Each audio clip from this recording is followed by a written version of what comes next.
Assalamualaikum warahmatullahi wabarakatuh. Salam sejahtera untuk pemirsa dimanapun Anda berada. Kali ini kami sedang memasuki jalur Alas Gumitir, para pemirsa. Jalur Alas Gumitir ini merupakan jalur yang menghubungkan Kabupaten Banyuwangi dengan Kabupaten Jember. Alas Gumitir. Kebetulan kami melakukan perjalanan dari Banyuwangi ya, sudah terlalu sore sehingga pada saat memasuki kawasan ini sudah menjelang malam ya. Mungkin kurang lebih jam 7, jam 8 malam.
Untuk nama Gumitir sendiri, para pemirsa ya, sebenarnya merupakan nama tanaman ya, yang memiliki bunga berwarna kekuningan. Yang biasanya di Bali, bunga Gumitir ini banyak digunakan untuk membuat sesajen.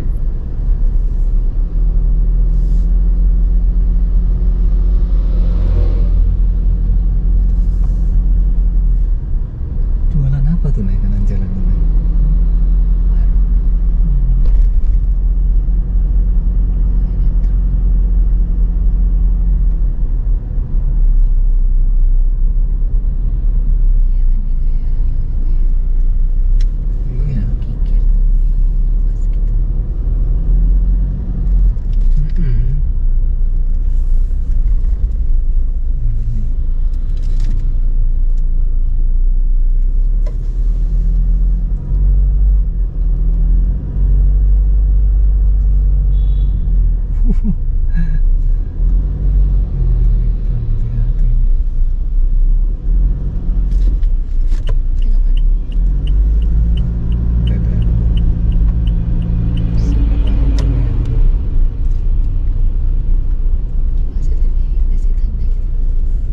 Dan menurut legenda yang beredar di kalangan masyarakat, terutama penduduk Kabupaten Banyuwangi ya, nama Gumitir ini sebenarnya berasal dari kisah Damarwulan.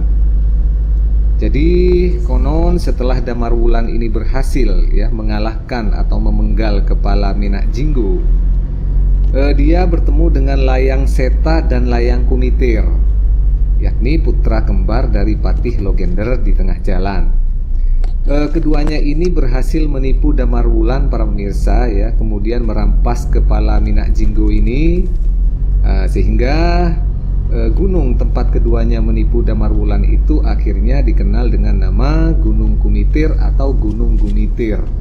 Allahu a'lam, seperti itu kisah yang beredar di masyarakat, para pemirsa.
cafe resto nih, ya.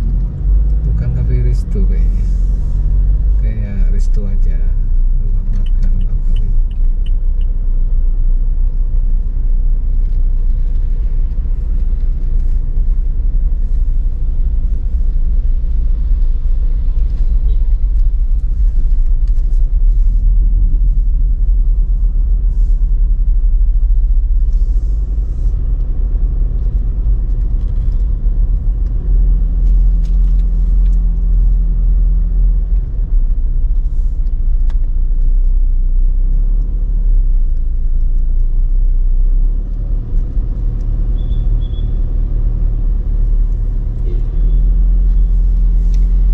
Kemudian pada masa kolonial ya, kolonial Belanda, sebenarnya Gunung Gumitir ataupun Alas Gumitir ini telah menjadi perhatian pemerintah kolonial Belanda.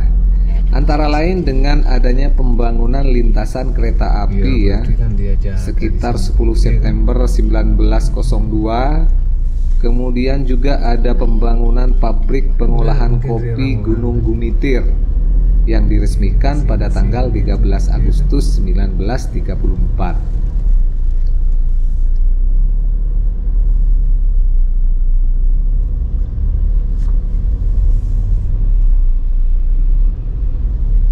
Rame sebenarnya sudah nih. Iya. Jalan utama nih. Enggak, maksud aku Oh yang Gumitirnya ini. Hah?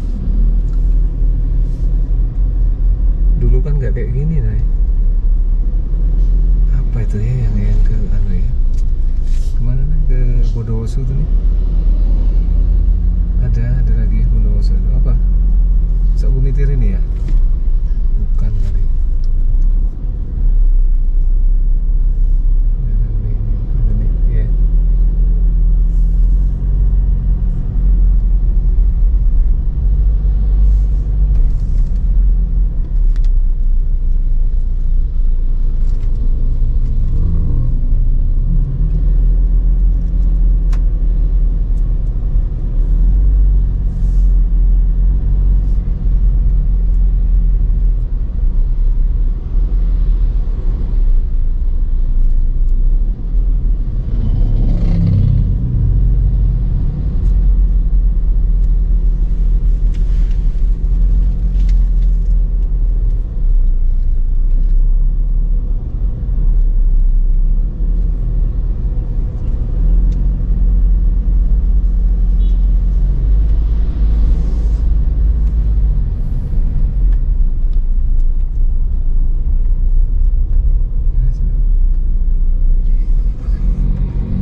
Juga.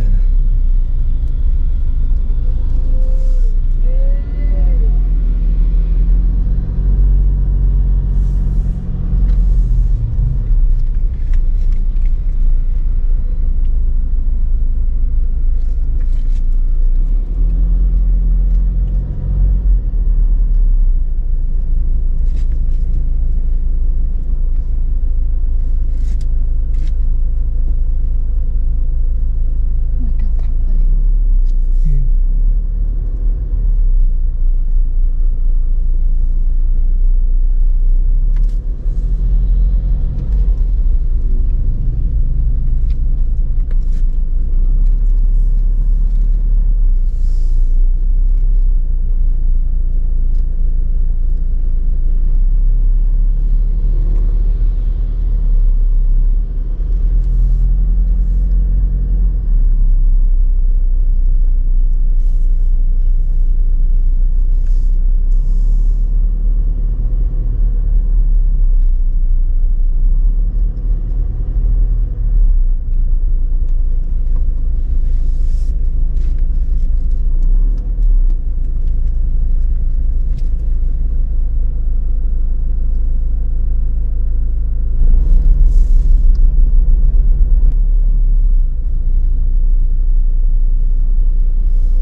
Pada masa penjajahan Jepang, para serdadu Nippon ya atau Jepang itu membangun sebuah gua pada kawasan ini yang fungsinya untuk tempat mengawasi jalur kereta api yang melintas di Gunung Gumitir, para pemirsa.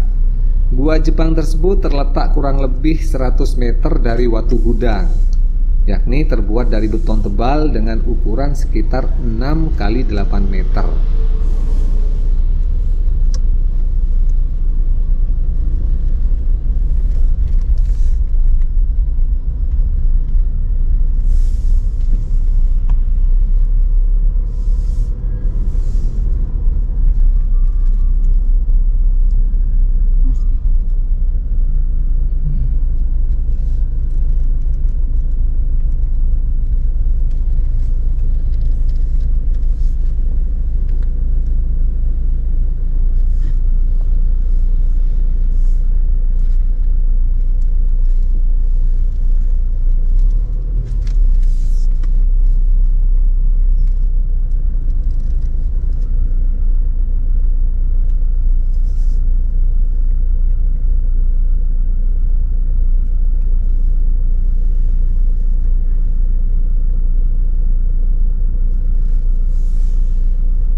Jaga jarak ya. Mepet.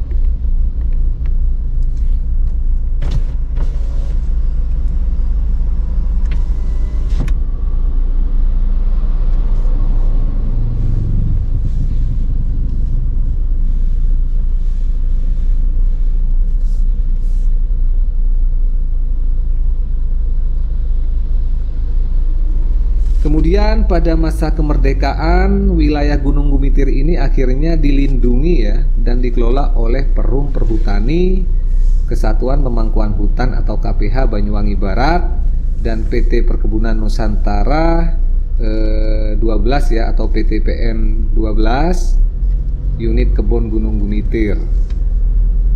Yang mana komoditas utama Perum Perhutani KPH Banyuwangi Barat di sini adalah jati ya, pinus, kemudian mahoni. Sementara untuk PTPN 12 komoditasnya adalah kopi robusta, pohon jarak, dan berbagai kayu-kayuan.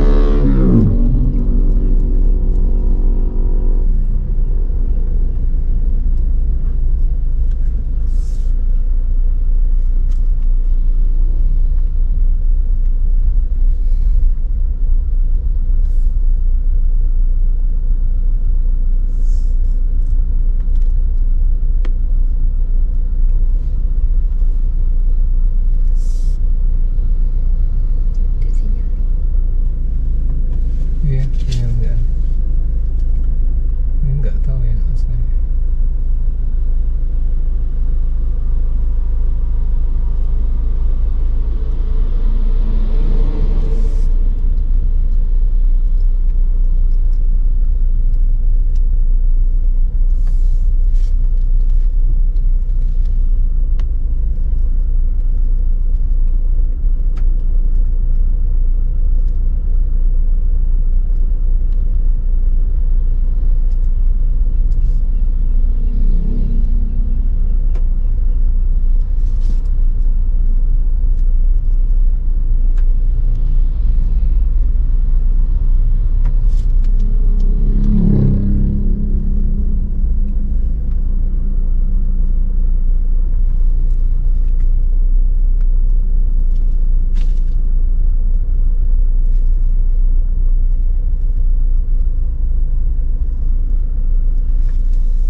Lintasan jalan raya di Gunung Gumitir ini, para pemirsa, adalah satu-satunya jalur penghubung antar Kabupaten Banyuwangi dan Kabupaten Jember. Jalan dengan panjang sekitar 8 km ini, kondisi treknya cukup berkelok-kelok ya. menyusuri tepian gunung, semak belukar, tebing, kemudian juga jurang, seperti itu. Iya kan? Nanti jadi di ujung sini. Ini berapa kali lipatnya laur ya? Tahu Apa? laur? Oh iya. Karangkates. Berapa Dia kali memang lipat? terkenal sini Nay. Orang-orang dulu ya.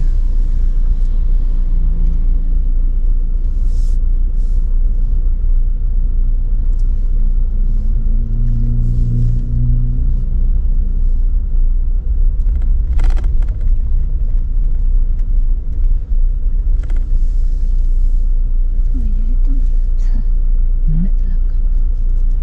Banyak Nay. Karena yang perjalanan juga banyak. Yesus mendekat.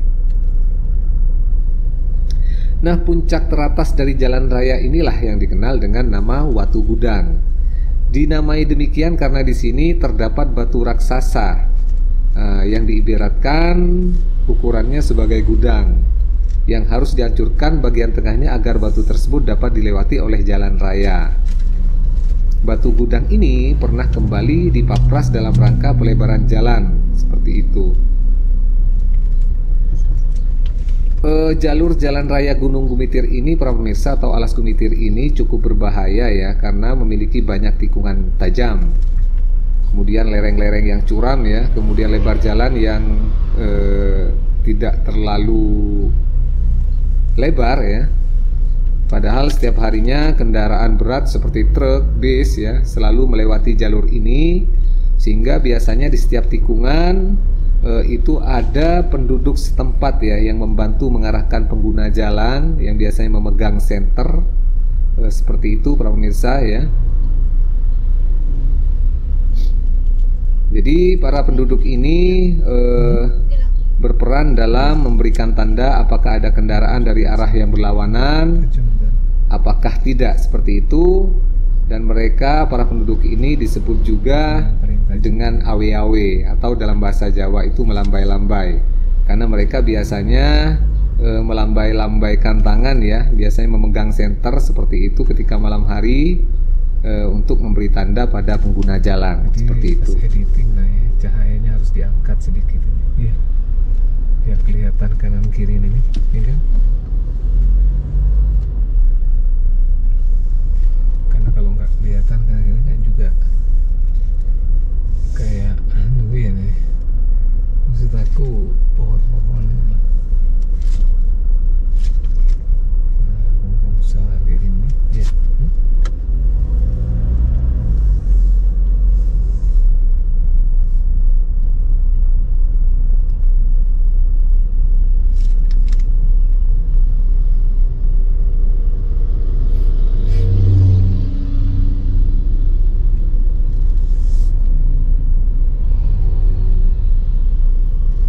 Kemudian untuk cerita mistis, para pemirsa, sebenarnya cukup banyak cerita-cerita mistis yang berkembang di masyarakat ya.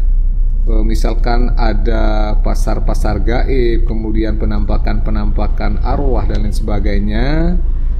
Itu Allahu a'lam ya, saya kira yang terpenting di dalam keyakinan kita memang makhluk yang kuasa itu beraneka ragam, para pemirsa ya. Ada yang dari golongan manusia, ada golongan jin, kemudian ada golongan binatang ya, kemudian tumbuhan. Saya kira itu, dan dimanapun pastinya ya, itu bisa saja menghuni pada tempat-tempat tertentu. Namun para pemirsa, di dalam keyakinan kami bahwa yang penting kita doa, minta perlindungan, berhati-hati, juga doakan juga sekitar, seperti itu. Insya Allah di perjalanan dimanapun kita akan selalu dalam perlindungan Allah Subhanahu wa Ta'ala. Saya kira demikian para pemirsa ya, sedikit informasi yang bisa kami sampaikan bagi para pemirsa. Silahkan ikuti terus perjalanan ini sampai dengan ujung, seperti itu. Saya akhiri, wassalamualaikum warahmatullahi wabarakatuh.